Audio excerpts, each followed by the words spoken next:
नमस्कार दोस्तों। आज हम लोग पिट 2023 के लिए प्रैक्टिस सेट करने जा रहे हैं, जो कि अभी एग्ज़ाम बस करीब ही आ रहा है। लगभग 20-25 दिन बचा हुआ है और इसलिए जितना हो सके उतना प्रैक्टिस सेट दीजिए। पढ़ाई बंद कर दीजिए, कुछ एक्स्ट्रा नया ना पढ़िएगा, जिससे कि आप भी अच्छा स्कोर कर सके और वीडियो और बीपीओ जैसी भर्तियों में आप भी शामिल हो सके। चलिए शुरू करते हैं। पहला क्वेश्चन हम देखेंगे कि किस सिख गुरु ने विद्रोही राजकुमार खुसरो की सहायता और धन आशीर्वाद से प्राप्त की थी। यह कौन थे? गुरु अर्जुन देव। गुरु अर्जुन देव ने इनकी सहायता की थी खुसरो की, इसीलिए जहांगीर ने इनको मरवा दिया था। अगला हम देखेंगे, क्वेश्चन नंबर 2 है, उत्तर भारत में चांदी का सिक्का जो टंका जारी करने वाला मध्यकालीन शासक कौन था? यह था इल्तुतमिश। इल्तुतमिश 1211 से 1236 तक इसका शासनकाल था। इसकी पुत्री रजिया बेगम पहली महिला सुल्तान थी। अगला हम देखेंगे, प्रणदत्त को किसने सौराष्ट्र को प्रांतपति बनाया था? यह बनाया था स्कंदगुप्त ने। स्कंदगुप्त का शासन आप जानते हैं, उत्तर में हिमालय से लेकर दक्षिण में नर्मदा नदी तक या पूर्व बंगाल के पश्चिम सौराष्ट्र तक फैला हुआ था। आजीवक संप्रदाय के संस्थापक आप जानते होंगे कि मक्खाल गोसाल जी हैं। अगला हम देखेंगे, सिंधु घाटी सभ्यता। जो सिंधु घाटी सभ्यता का कौन सा स्थान अब पाकिस्तान में है? पाकिस्तान में कौन सा है? हड़प्पा। हड़प्पा। आप बताइए, हड़प्पा की खोज किसने किया था? दयाराम साहनी द्वारा उत्खनन कराया गया था। अगला हम देखेंगे, निम्नलिखित में किसने 1935 के अधिनियम के बारे में कहा था कि एक कार जिसमें ब्रेक तो है पर इंजन नहीं है? यह किसने कहा था? जवाहरलाल नेहरू जी ने कहा था। अगला हम देखेंगे, क्वेश्चन नंबर 7 है, 1919 के भारत सरकार अधिनियम के द्वारा क्या किया गया था? सांप्रदायिक निर्वाचक मंडल का विस्तार किया गया था। यही सही है।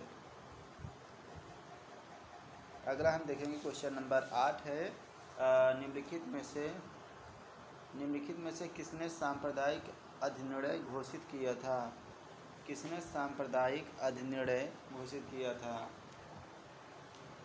यह मतलब अंग्रेज़ों की एक बांटो और राज करो की नीति का असली रूप था। उस समय क्या नाम था? हाँ, रैमजे मैकडोनाल्ड था। यही इसका सही उत्तर है। अगला हम देखेंगे, जलियांवाला बाग हत्याकांड की जांच के लिए बनाई गई नई समिति कौन थी? हंटर कमीशन थी कि कौन कमीशन थी? हंटर कमीशन थी।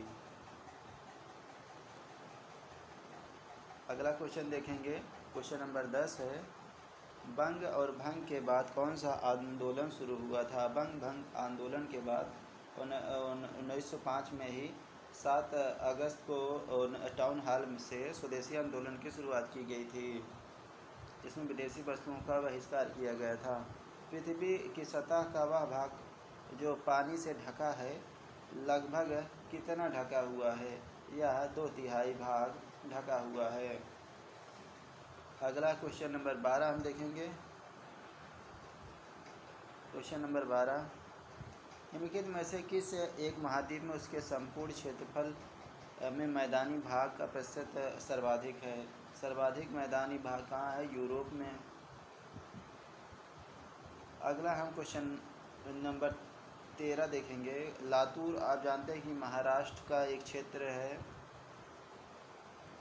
अगला हम देखेंगे, पीर पंजाल। पीर पंजाल के बारे में आप जानते होंगे कि यह मध्य हिमालय की एक श्रेणी है जो जम्मू कश्मीर में पाई जाती है। 2011 में देश के निम्नलिखित राज्यों में से साक्षरता दर सबसे कम किसकी थी? सबसे कम साक्षरता दर वाले राज्य में हम बिहार की मतलब काउंटिंग करते हैं, क्योंकि 61.8% ही था बिहार की जनगणना के अनुसार साक्षरता दर। अगला हम देखेंगे, भारत में आर्थिक सुधार का जनक किसे कहा जाता है? आप जानते हैं कि भारत में उदारीकरण की शुरुआत 1991 में शुरू की गई थी। उस समय भारत के प्रधानमंत्री कौन थे, आप जानते हैं? आप तो कमेंट करके बताइएगा कि इस उदारीकरण के जनक मनमोहन सिंह माने जाते हैं।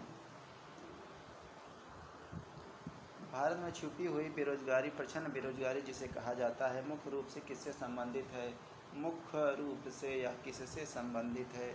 जैसे कृषि क्षेत्र में देखी जाती है और अधिकतम ग्रामीण क्षेत्र में, ये दो क्षेत्र में देखी जाती है। ऑप्शन नंबर डी सही हो जाएगा। क्वेश्चन नंबर हम 18 देखेंगे। हरितकरण, हरितकरण जिसे ग्रीन गोल्ड भी कहा जाता है, यह किससे संबंधित, किस उत्पाद से संबंधित है? ग्रीन गोल्ड, इसे बांस उत्पादन से संबंधित माना जाता है। ये दोबारा रिपीट हो गया। हरित स्वर्ण किसे कहा जाना, हरित स्वर्ण क्रांति कह सकते हैं इस, या बांस को कहा जाता है। बांस को बांस एक घास की श्रेणी में आता है दोस्तों, याद रखिएगा। क्वेश्चन नंबर 19 है, बैंकों के नकद कोष अनुपात में कमी का प्रभाव होता है। यह होता है बैंकों की आय में वृद्धि और बैंकों के द्वारा प्रभूतियों की मांग में वृद्धि, बैंकों के साख प्रसार के लिए अधिक धन की उपलब्धि, उपरोक्त में से सभी। बैंकों नकद कोष अनुपात में कमी का प्रभाव इन तीनों पर पड़ता है, इसलिए इसमें से सभी सही हो जाएगा। हिंदू समृद्धि दर का संबंध किससे है? यह दर सकल राष्ट्रीय उत्पाद से है, जीडीपी से सकल समृद्धि दर। यह शब्द प्रोफेसर राजकृष्णन ने दिया था 1981 में। अगला हम देखेंगे, पंचायत के सरपंच का चुनाव कैसे होता है? जो पंचायत होते हैं उनका चुनाव कैसे किया जाता है? पंचायत के सरपंच, जैसे एक पंच होते हैं, एक सरपंच होते हैं, और जो सरपंच होते हैं उनका चुनाव कैसे किया जाता है? उन पंचों के द्वारा चुना जाता है। अगला हम देखेंगे, राष्ट्रपति के द्वारा निम्नलिखित आधार पर महाभियोग की प्रक्रिया द्वारा उसके पद से हटाया जा सकता है। उसे संविधान का अगर अतिक्रमण कर रहा है यानी उल्लंघन कर रहा है तो उसे हटाया जा सकता है। अब अगला हम देखेंगे क्वेश्चन नंबर 23 को।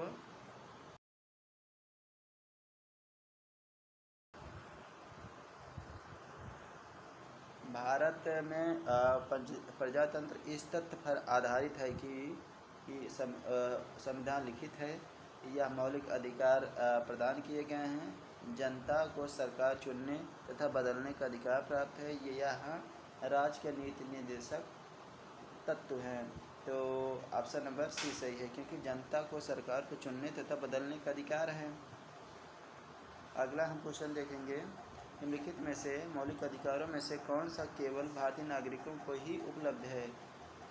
आप जानते हैं कि 15, 19, 29 और 30 यही चार है जो केवल भारतीय नागरिकों को ही प्राप्त है। 15 में आप जानते हैं कि केवल धर्म, मूल, वंश, जाति, जन्म स्थान के विभेद पर असमानता अगर करते हैं तो उसके निषेध किया गया है। 19 आप जानते हैं, और 29 अल्पसंख्यक शिक्षा, 30 में अल्पसंख्यक शिक्षण संस्थान की वही है। तो इसमें से कौन सही होगा? विधि के समक्ष समानता। अगला हम देखेंगे, क्वेश्चन नंबर 25 है, भारत के संविधान की प्रस्तावना को कितने प्रकार न्याय, स्वतंत्रता, समानता और भातृत्व क्रम में उल्लेख किया गया है?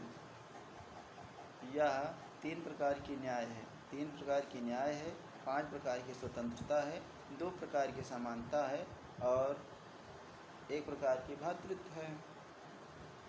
3 मतलब 3, 5, 2, 1, 3, 5, 2, 1, ऑप्शन नंबर ए सही है।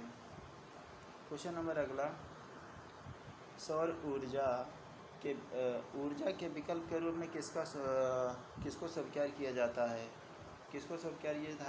हाइड्रोजन को स्वीकार किया जाता है।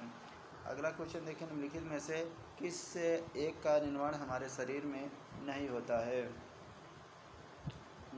विटामिन ए का हमारे शरीर में निर्माण नहीं होता है, क्योंकि यह हमें हरी सब्जियों के माध्यम से प्राप्त होता है। अगला क्वेश्चन देखेंगे, निम्नलिखित में से कौन सा पहला सफल क्लोन था? एक भेड़ था, डाली जिसका नाम था, 1996 में वैज्ञानिकों द्वारा बनाया गया था। याद रखिएगा, नाम भी डाली। दूध का पीएच मान कितना होता है? आप लोग जानते हैं कि दूध का पीएच मान कितना होता है? दूध का पीएच मान 6.4 से 6.8 तक होता है। तो इसलिए ऑप्शन नंबर बी सही हो जाएगा। चुंबकीय सुई किस तरफ संकेत करती है? जो चुंबकीय सुई होती है यह उत्तर की ओर संकेत करती है। अब आ गया है सवाल। सवाल को हम मुजवानी करेंगे दोस्तों। हमको क्योंकि इंग्लिश नहीं आती है और गणित आती है, रीजनिंग आती है, हिंदी आती है और जीके आता है, बस इंग्लिश नहीं आती है। अब अगला हम क्वेश्चन देखेंगे, इसमें सबसे बड़ा भिन्न और छोटा भिन्न। हाँ, तो हम लोग इसमें भाग देकर चेक कर लेंगे, या इसका टोटल एलसीएम ले लेंगे या अंतर ले लेंगे, तब भी आ जाएगा। तो हम जैसे कि अगर हम इसको भाग देंगे भाग विधि से, तो 3×18 लगभग 6.66 आ जाएगा।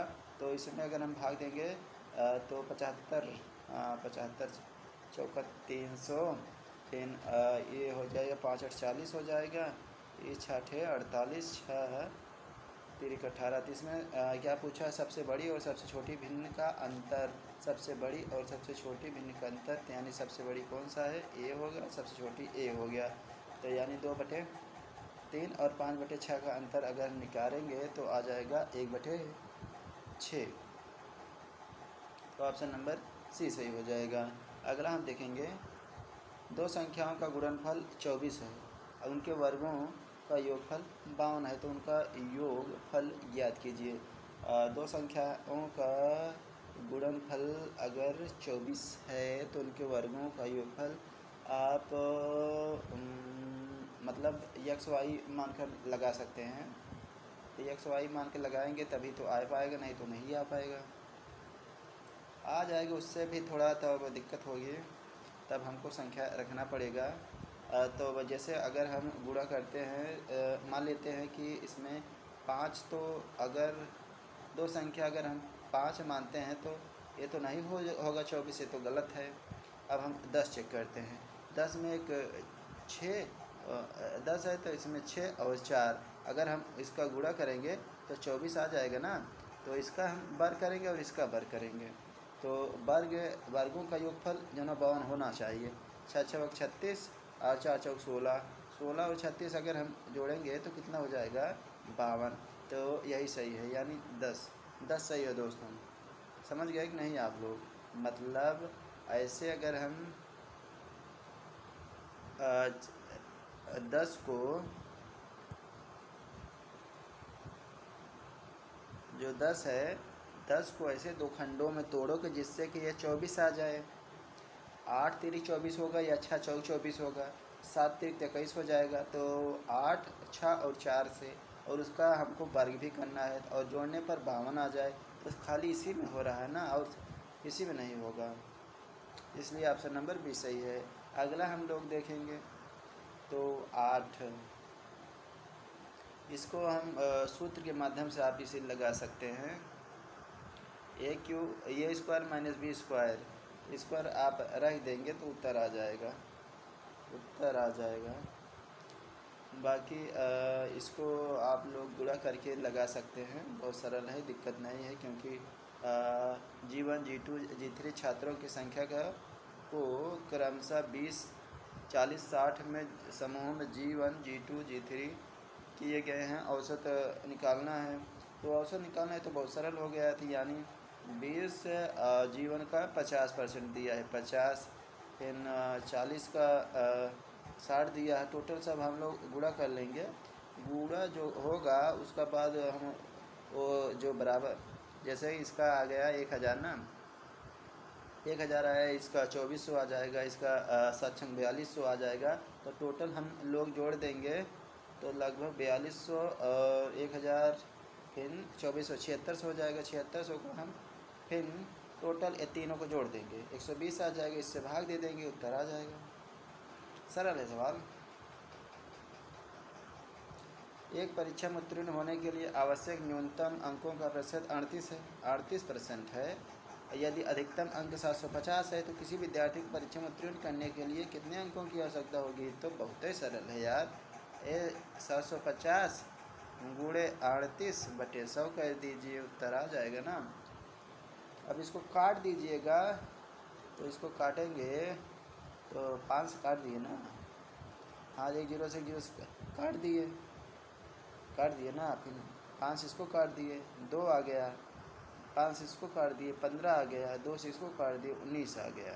ठीक है, तब इसमें गुणा कर देंगे, 9 5 45, लास्ट में 5 होना चाहिए, यही 285 सही है। बाकी आप लोग समझ गए होंगे, सवाल सरल है, इसमें पेट में बहुत हार्ड नहीं है। जयद्रथ किसकी रचना है? जयद्रथ किसकी रचना है? जयशंकर प्रसाद की, मैथिली शरण की सूर्यकांत त्रिपाठी निराला की, सुमित्रा नंदन वर्मन की। जो जयद्रथ है यह मैथिली शरण गुप्त की यह पुस्तक है या रचना है। कहाँ राजा भोज कहाँ गंगू तेली, ये तो हम लोग बचपन में गांव में भी कहते थे, कहाँ राजा भोज कहाँ गंगू तेली, इसका तो आप लोग जानते ही होंगे। विशिष्ट और सामान्य व्यक्ति की तुलना करना। अगला क्वेश्चन नंबर 38 है, निम्नलिखित में से 4 विकल्पों में से उस विकल्प का चयन करें जो उस शब्द में सही स्त्रीलिंग। हंस का स्त्रीलिंग क्या होगा? जो हंस है, हंस का स्त्रीलिंग हंसनी होगा। ऑप्शन नंबर ए सही है। क्वेश्चन नंबर 39 हम देखेंगे, निम्नलिखित में से अशुद्ध वाक्य को छांटिए। कृष्ण जी के अनेकों नाम है, अनेक नाम होता है, अनेकों नहीं होता, यही गलत है, इसलिए ऑप्शन नंबर ए सही हो जाएगा। अगला हम देखेंगे, जो विश्वानुजा किस शब्द का समानार्थी है? यह राधा को कहा जाता है। अब बीच में रीजनिंग थी, रीजनिंग लगाने में थोड़ा इसमें सुटेबल नहीं था, इसलिए रीजनिंग छोड़ दी और इंग्लिश छोड़ दी है, और हिंदी का पैराग्राफ था उसको भी छोड़ दिए हैं। जो जीके था वही ज़्यादा उठाए हैं। चिपको आंदोलन संबंधित है किससे? जो चिपको आंदोलन था वह किससे संबंधित है? चिपको आंदोलन जो पेड़ों पौधों की रक्षा करने के लिए शुरू किया गया था 1973 में। कहाँ शुरू किया गया था? चमोली ज़िले में। अब किसके द्वारा शुरू किया गया था आप लोग बताइएगा। दक्षिण भारत का मैनचेस्टर किसे कहा जाता है? कोयम्बटूर को। अगला हम देखेंगे, दुनिया का सबसे छोटा देश वेटिकन सिटी होता है, जहाँ 1000 कुछ ही व्यक्ति हैं। 1000 कुछ ही व्यक्ति हैं, याद नहीं आ रहा है, लेकिन 1000 कुछ ही व्यक्ति हैं, जो कि इटली में रोम जो राजधानी है वहीं उसके अंदर ही स्थित एक देश है वेटिकन सिटी। श्री रामनाथ कोविंद, देख लीजिए, करंट पुराना पूछा है। भारत के राष्ट्रपति थे किस नंबर के? 14वें थे। भारत में नवपाषाण काल गुफा चित्रकारी कहाँ मिलती है? यह चित्रकारी मिलती है हमें नवपाषाण की ना, नवपाषाण की हमें भीमबेटका में मिलेगी। आप बताइए भीमबेटका कहाँ स्थित है? भीमबेटका यह मध्य प्रदेश के रायसेन जिला में स्थित है, याद रखिएगा। ये सब करंट पुराना पूछ लिया दोस्तों, नई बुक लाया था, बस क्या बताएं, इसीलिए बस इतना ही करा रहा हूँ दोस्तों। इसके बाद करंट है, उसके बाद हिंदी का पैराग्राफ है, और उसके बाद तब क्या बोलते हैं मैथ का पाई चार्ट है, DI है, वो सब आप लोग कर लीजिएगा। चलते हैं।